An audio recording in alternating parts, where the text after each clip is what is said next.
함께 하실 말씀은 사사기 9장 1절에서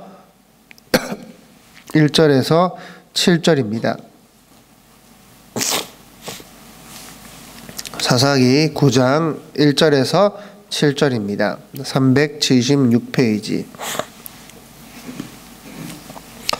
제가 읽겠습니다. 여호르바알의 아들 아비멜렉이 세겜에 가서 그의 어머니의 형제에게 이르러 그들과 그의 외조부의 집의 온 가족에게 말하여 이르되 청하노니 너희는 세겜의 모든 사람들의 귀에 말하라.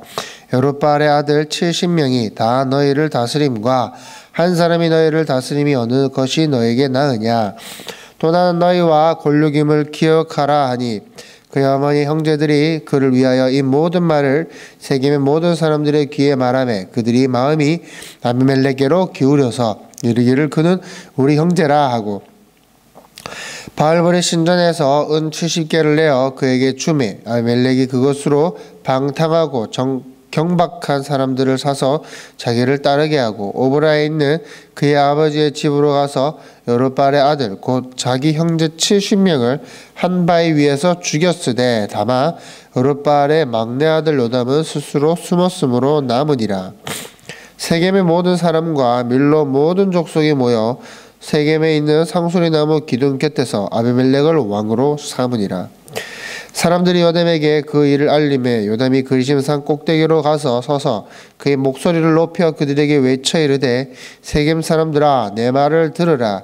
그리하여야 하나님이 너희의 말을 들으시리라. 아멘. 기도는 누구보다도 자격이 없던 자였습니다.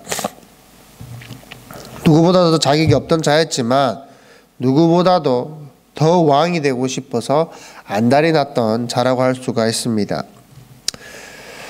그의 승리는 미디안으로부터의 승리는 온전한 하나님의 은혜였습니다. 하나님의 은혜로 그는 승리할 수 있었습니다. 그럼에도 불구하고 미디안으로부터 얻은 그 이스라엘의 승리, 그 영광을 자신이 취하고 말았습니다. 비록 기도는 왕의 자리에는 오르지 못하였습니다. 그 왕이라는 자리에는 오르지 않았지만 왕의 버금가는 거의 왕과 같은 때로는 그 이상의 생활을 누렸던 기도원이다라고 할 수가 있습니다. 그리고 그 왕이 되고 싶었던 그 인간의 욕망, 기도원의 안에 있던 그 욕망이 표출된 그 욕망이 실현된 사람이 누구라고 했습니까? 아비멜렉입니다. 아비멜렉은 그 기지원 속에 있던 그 욕망, 죄의 실체, 그것이 실체라고 할 수가 있을 것입니다. 아비멜렉은 세겜 사람들을 이용해서 형들을 모조리 한 바위 위에서 다 죽여버립니다. 그러나 그 와중에 막내 아들 요담이 살아남습니다. 그 상황을 피하고 목숨을 구할 수 있었습니다. 요담은 그리심산 꼭대기로 올라갑니다. 그리고 세겜 사람들에게 한 가지 우화를 이야기해 줍니다. 그것이 7절부터 이야기입니다. 이 우화에서는 여러 가지 다수의 나무들이 등장을 합니다. 다수의 나무들이 등장을 하고 또 왕위로 추대되는 몇 나무들이 있습니다. 내용 간단히 이렇습니다. 다른 새 나무들은요, 나무들의 왕의 자리를 권하지만 정중히 거절을 합니다. 그러나 가시나무만 왕이 되고 싶어서 안달이 납니다. 그리고 그 이야기의 마지막에 아비멜렉의 이야기를 탁 붙여서 이야기함으로써 이 이야기는 아비멜렉의 그 왕위 찬탈 사건을 말하는 것이다 라는 것을 이 이야기가 하고 있습니다. 자, 나무들의 반응을 한번 보도록 하겠습니다. 감람나무는 9절부터입니다. 감람나무가 그들에게 이르되 내게 있는 나의 기름은 하나님과 사람을 영화롭게 하니 내가 어찌 그것을 버리고 가서 나무들을 위해 으쭐대리오 한지라. 자신을 왕으로 추대하려고 하는 그 다른 나무들에게 자신의 존재의 이유가 무엇인가, 내가 왜 있는 것인가를 분명히 이야기를 하고 있습니다. 무엇입니까? 하나님을 영화롭게 하는 것이다 라는 것입니다. 우리가 잘 알고 있는 웨스트민스터 신앙고백 제1번입니다. 인간의 주된 목적은 무엇인가? 하나님을 영화롭게 하는 것이고 그를 영원토록 즐거워하는 것이다. 감람나무는 현재 자신이 처한 상황, 자신의 그 처지, 그것이 하나님으로부터 온 것이다. 그리고 그것이 하나님의 뜻이라면 자신은 그 삶에 만족하면서 살겠다. 그리고 그 감사하고 만족하면서 자신이 그 처한 상황 속에서 하나님께 영광 돌리겠다. 그것으로부터 행복을 느낀다라는 것입니다. 억지로 그 자신이 그 주제넘게 나무들의 왕이 되려고 하지 않았다라는 것입니다. 이것이 우리 그리스도인의 모습이어야 합니다. 어쩌면 세상은 왕시켜준다고 하면, 왕해라고 하면 옳다구나 하면서 넙죽 받아 먹겠죠. 그러나 감람나무는 진정한 행복을 알고 있었습니다.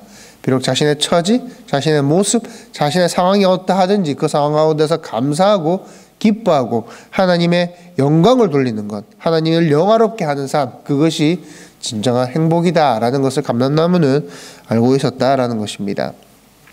10절에 보면 또 무화과나무에게 이르되 너는 와서 우리의 왕이 되라 하매 무화과나무가 그들에게 이르되 나의 단 것과 나의 아름다운 열매를 내가 어찌 버리고 가서 나무들 위에 우쭐대리오 한지라.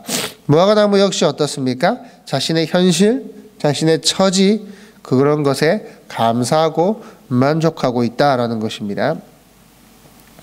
12절입니다. 나무들이 또 포도나무에게 이르되 너는 와서 우리의 왕이 되라 하매 포도나무가 그들에게 이르되 하나님과 사람을 기쁘게 하는 내 포도주를 내가 어찌 버리고 가서 나무들 위에 우쭐대리오 한지라.